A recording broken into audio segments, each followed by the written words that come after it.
Well, welcome to Voices of Women. I'm Chris Stanis, your host, and also the founder of Women of Wisdom Foundation. We are entering our 30th year. We have been putting on conferences for women since 1993, and we're so excited to be here for our 30th year. And our theme is celebrating our sacred pearls, nourishing the waters of the feminine.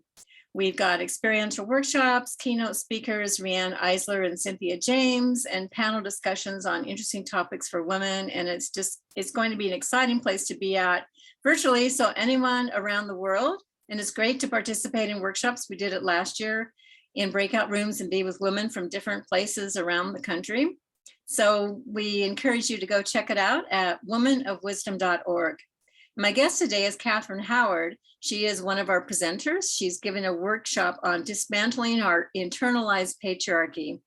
So Katherine, and she comes to us from Australia. So we're excited to have an Australian presenter. She's a mother, grandmother, lives and works in the Blue Mountains. And she is a mental health occupational therapist, a psychodramatist, and a teacher with the School of Shamanic Womancraft. She's worked as a therapist for 40 years, and she has a busy individual and relationship counseling psychotherapy practice, and also conducts personal and professional development workshops for women. Her work has a focus on woman being and becoming powerful in the face of patriarchal systems, the interface between women and patriarchy and the shadow realms, which is that which we have disowned and are now reclaiming. So yes. So welcome, Katherine. We're so glad to have you. Hello, it's great to be here. I'm excited about this workshop, actually. Yeah, so the topic, it's an interesting topic for us where we all seem to be kind of working on, how do we dismantle the patriarchy? So why did you choose this topic for our conference this year? So I warmed up to it because my teacher originally was very excited about it, and I got excited, and so I reckon that this is the work of our time, actually, for women. It's so important that we get aware of the unconscious realms of what we've integrated into ourselves of the patriarchy, almost from our red thread and our mothers, and from being in the womb even, and when we're born into this patriarchal culture, and it's quite unconscious. So we have a lot of beliefs that until we actually bring them to the surface and make them conscious, we can't intervene or change them. So the work of our time is for women to heal in this way, so that we can move forward as women who are the women of our time, resilient and strong and flexible, and able to be relationally oriented, which is the feminine way, really. Mm-hmm. So yeah, that's the crux of it. Yeah. Conscious. So taking a deep dive and bringing to the surface what's unconscious and what we think is normal, or is kind of in our bodies as normal, which actually isn't the feminine way. Right, and you're right. I mean, it is unconscious, and it's subtle, and so we may not even recognize when we are being in a patriarchal manner with others or with ourselves, and maybe sometimes it gets pointed out by other people. But a lot of time, because it's so ingrained in us, through our culture, that we don't always recognize what's going on. And yet there is a big, women's liberation movement, the ERA, that going on since the 70s, and women's vote, 1920s, all that has been going on. And yet there's still these aspects within ourselves that don't recognize this internalized. We might be fighting for the women's rights and the women's pay scale to be the same as men, and yet we may not recognize those things, internal things that are still impacting how women can be in the world. Yeah, that's right. And I think part of the unconsciousness, we talk about structure quite a lot in psychodrama in terms of spontaneity and creativity, and Spontaneity and creativity belongs to all of us, but particularly to women. But I think in a patriarchal world, there's so much structure that spontaneity and creativity and the very thing, we are creators, women. That's we birth, we create, so when there's so much structure in a patriarchal world, that gets completely oppressed and squashed down, which is what's happened for centuries. And we need to free the structure so that we've got the structure where spontaneity and creativity and our own creativity can come forward. Of course, if you've got too little structure, then spontaneity and creativity just fritters away into the universe and it doesn't actually create anything. But we need to create the right amount of structure that's the feminine way. And even clocks, I was thinking the other day about, we've got clocks and it tells us every hour of the day, but that's not how we actually live as cyclic beings. We live according to where the sun is and what our body feels in response to that, where the moon is and what our body feels in response to that, and our menstrual cycle, of course. So, that structure of a clock is, it's useful, makes us on time, made us on time today, but, it's actually not the instinctive, flexible, resilient way of woman. So yeah, which is, when you say that, I just think of the word flow and ease. It just flows, so you can go from one thing to the next in a natural manner. And when you're talking about creativity, that our education system is so built in a patriarchal manner of that linear way of thinking and non-creativity and which limits our minds. Like, when we don't allow our minds to be even in creative thought, which is can be linear, it can be thinking of it's thinking, but there's creativity in that if we're kind of we loosen our minds to that creativity, so to speak. Yeah. And what is valued in a patriarchal system? So is creativity valued other than being in a certain structure, maths and science or whatever? So how there's a lot of kids being born, I don't know about America so much, but certainly in Australia now, who don't fit into the education system. Mm-hmm. It's too structured for them. They've got creative souls, or their brains are wired differently. And we do need that flexibility to hold them so that they can be nurtured and grow into the creative beings that they are and change the world, really. So, yeah. Yeah, that's true. I mean, there are articles out there, and you think like even autistic children they can't fit in this patriarchal structure, but they have creativity, they have gifts that we're not used to expressing that way. But there's gifts there, and there is, I don't know, you read articles of star children and are just souls coming in, and they're different, and they're going to be maybe gives us hope that the world's going to change 20 years from now when these kids start growing up and come into their own power. Yeah, I hope so. One of my grandchildren, I have 6 grandchildren, and one of them is on the spectrum, and he's extraordinary, very special. He warms my heart and opens my heart, and he has that capacity, and it's extraordinary. And he doesn't fit into the education system. I guess the other thing about the education system is about how women are educated about what it means to be a woman in that system. Right. We're just starting in Australia to, in some parts, they're starting to actually think about providing teenage schoolgirls with menstrual products and make that the norm, that it's okay to be bleeding, and that they'll have products to actually manage that, so they'll be supported in that way. Mm-hmm. And without the shame, having them grow up without that shame that we probably were grown up with. Think about my teenage years. Well, one of the things about this too is, and in your workshop, but it relates to the wounded feminine, which it relates to, the masculine is wounded too in this structure. But coming from a wounded feminine, then we're not accessing our gifts. We're not acknowledging I mean, we need to do some healing around the wounded feminine and really looking at it within.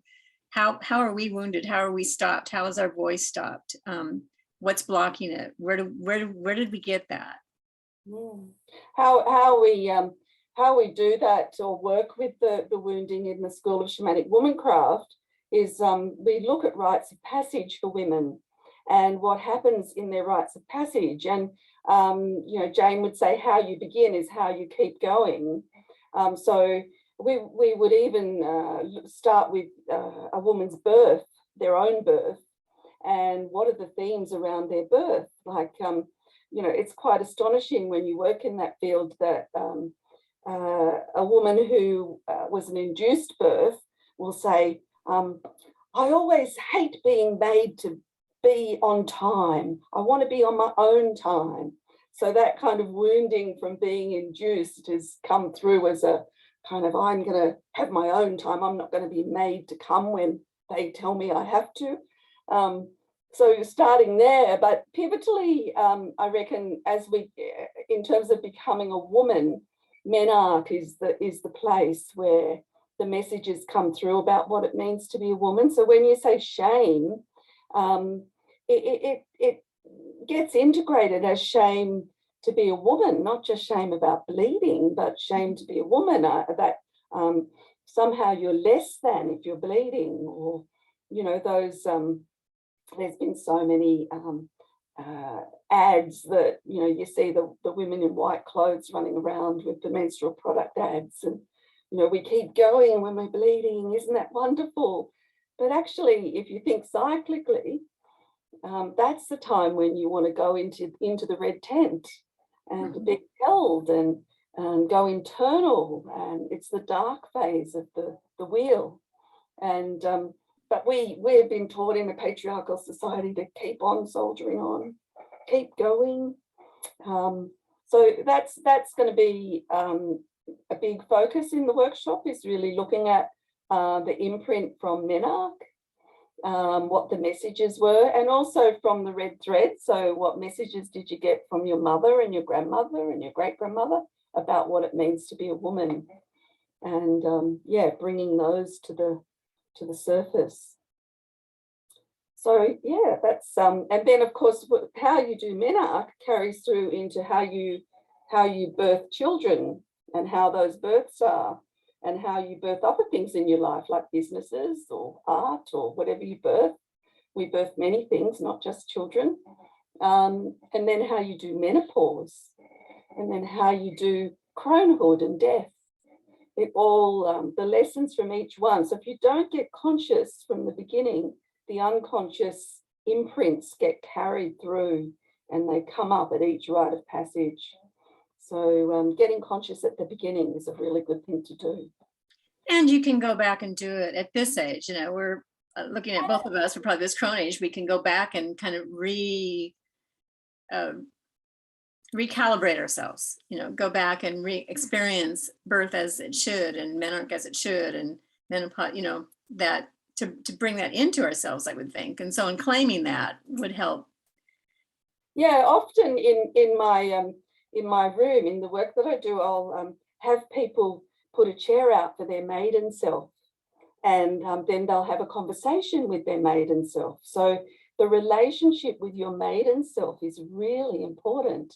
So if you've got a relationship where you look at your maiden self and think, ooh, I hate that you bleed, and I hate that you were so obnoxious as a teenager, and, you know, that's kind of an adversarial relationship. But if you can actually get together in your internal world with your internal maiden and create a loving relationship that has flexibility and resilience, then that's when the healing starts to happen. Mm-hmm. So that you can then, you know, even if you're postmenopausal, you can heal the steps that you've gone through in your rites of passage. By doing that, you know, you can talk to your crone self if you want to look ahead. You could put your crone self in front of you and say, well, what wisdom have you got for me about my life now? And reverse roles and be the crone and see what she comes up with. It's amazing what happens. That's great. Yeah. And the other thing, like the wounded sisterhood, I mean, because of this, there's wounds between women. Absolutely. Absolutely. And I think that's the patriarchal thing that comes down with we've got to compete with each other, we've got to be better than each other. That whole thing of if I make you less, then I'll feel better about myself. And that's actually not the feminine way in terms of being a relational person who, I mean, the feminine way for me is relational. It's about creating relationship, creating community. It's not about hierarchy, but we get sucked into the idea that it's got to be hierarchical and we've got to be better than the other. And the bitchiness comes out. And I do think that's seeded in the patriarchal system. And it starts at a young age too, and especially I think teenagers. Yeah, so and what's passed down, like you said, by generations, even not just, well, it may not be known. It may not be something your mother says, but it can be passed. I think it can be passed on cellularly, in our genes, in our genetic makeup. I agree, absolutely. And that's why the red thread work is often really useful. I don't know if you've heard of family constellations, and yeah, we do quite a lot of work with the family system in psychodrama, but the red thread and following back your red thread with the women, like it's not so long ago, I remember my mum in the 50s and very, very stereotyped as mother, stay at home. And she would say to me now in her late 80s that she didn't feel valued or loved or appreciated as a child, whereas the boys were, it was very strong. Even, and that's like in the 50s, 70 years ago? That's not very long ago in the scheme of things. So yeah. we're new now, really. It's what we need to be in this world, I think, is to actually get back to what is our way and heal those things. Talk to your great grandmother in the same way as you talk to your internal maiden. Hey, what was life like for you? And so yeah, we do those sorts of things as well that are really important. It's so different back then, back in 1900 for them. Yeah, different, and yet somehow we're still impacted by it unless we do this deep inner work. Yeah, and it is relational. So it is about creating relationship with those aspects of yourself that are, whether they're genetic or it's family mythology or whatever it is, there's a relationship there. And it's worth creating the relationship now and recreating it in a way that's healed. It's full of love, it's full of acceptance, and they were probably doing the best they knew how to do at the time. However, it has an impact on us now. Right. Yeah. And we do have to allow that they were doing the best that they knew how, and we're doing the best that we know how right now. But there's so much more healing going on. And one of them is, the whole thing with women is woman circles. And so like at Women of Wisdom, being able to listen to other women and share your story and being witnessed is so important in the healing process. And so that's why we work in circles, and why we even on Zoom, we do breakout rooms so women can talk and share. And we learn from hearing other people's stories, and we heal from being able to share our own. To me, that's like, releasing the shame around the things happen in young girls. Releasing that shame comes, I think, from being able to speak it. If you hold it inside yourself, it stays there. But I think it's important to speak it. Yes, speaking it and being heard. We say Yes. at our circles, we give gratitude for feeling held, healed, and heard. And I think that it's really important to feel heard, because we often aren't. But that is our growing edge, I think, is like the circles that you're talking about, and us getting together in conferences like this, Women of Wisdom, talking about flow and water and the pearls coming from that. We need the water to be moving for the pearls to grow. And I think that is our growing edge. growing edges are really cool things. They're really important to focus on and put energy into. Yes. And I was thinking, as I was talking to someone today, there's a lot going on in the world, and it's, can be very overwhelming. I mean, we've been dealing with environmental things. We've been dealing with a pandemic for 2 years now, and now we're dealing with war. And sometimes it's just so much that you just want to stay home, and you kind of isolate, or you just go kind of a lot of fears come up. And we were talking about that it's a good time for women to come together, because we're more powerful together, bringing our voices together in changing the world and putting out there the feminine, and putting out the matriarchy, or the values of the matriarchy. Not that we're going to go from patriarchy to matriarchy, but we're going into a partnership. But to do that with other women, rather than thinking we have to, well, when you're alone, like, what can I do? What can I do all by myself? Well, we can do what we feel passionate about and join a cause or whatever, but women coming together, and that's why our conference is so important, because women together can come together and pray for peace, or send healing energy for peace for Ukraine and all that's going on. And together it's so much more powerful. Absolutely. And the strategy of divide and conquer is very quintessentially patriarchal, hey? So we need to do the opposite of that.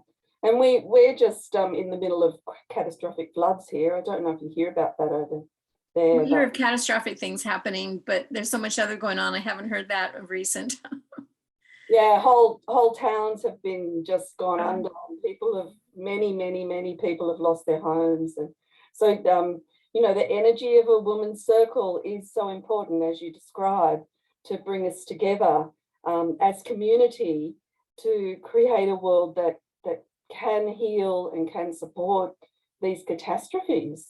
And the people that are wounded on every level from war, that the patriarchy is creating, the men in suits literally are creating these situations.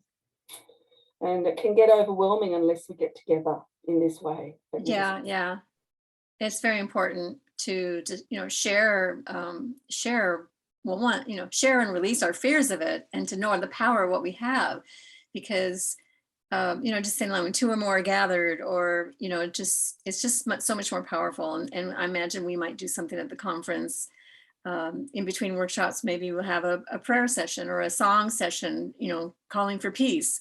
There's lots of great women's songs about that. And but yeah, just the power of women coming together. And this is even what all your workshop is about, is joining creating that sisterhood, realizing our potential as women and as leaders, and the power that we do have. And that means going in and looking at the internalized patriarchy, so that we can come forward in the stronger woman sense, woman spirit. So yeah, I mean, the circles create the container for the safety to dive deep and do the healing. And that's so important, isn't it? That container and that safety. You can't do it on your own. That's what we women know. Yeah, I mean, we're 30 years. There's been so much healing happening at Women of Wisdom. From the year one, I witnessed it just happened naturally, but because we set our guidelines up, and they haven't really changed. They've evolved, but our basics that we came up with the first year was creating that safe container for women to share. But stories, it's just like it automatically happened that stories would happen. It was a safe place for women to share their stories. And then feeling heard and being witnessed is healing. And even as you hear somebody else share a story, and someone who's, oh wow, that happened to me too, and they get to heal because it's been verbalized, and they might even then feel safe to even verbalize it themselves, like, oh wow, that happened to me too. And thank you for sharing, and that kind of thing. So much healing from the sharing of stories, and that's been there. I mean, I can't think, every workshop has a place where women can share something about themselves, or witness others. It works both ways. The most important thing, I reckon, is that the breakout rooms, or the times when you go into sharing and you can actually speak from yourself, they're the most important. That's when the work gets done. Right. It's very, very important, that connection and the being able to be heard and share. It's great, 30 years, wow. You've been around a long time working hard. Yeah, I who knew it in our first few years that we would be here. I didn't look that far in the future. It just evolved. It just kept going. And it just keeps going because Woman of Wisdom is her own entity. She just keeps going no matter what the humans do. It's kind of like we just follow along this journey that she's created for us. Yeah, that's fabulous.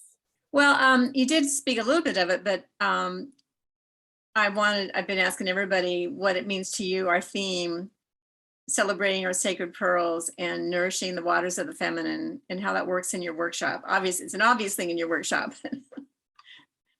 For me, the sacred pearl from the workshop is about the healing of the story of Menarche for the women, the story of what it means to be a woman and what that rite of passage, what impact that rite of passage has in terms of the women healing, to be able to recognize the unconscious imprint of the patriarchy.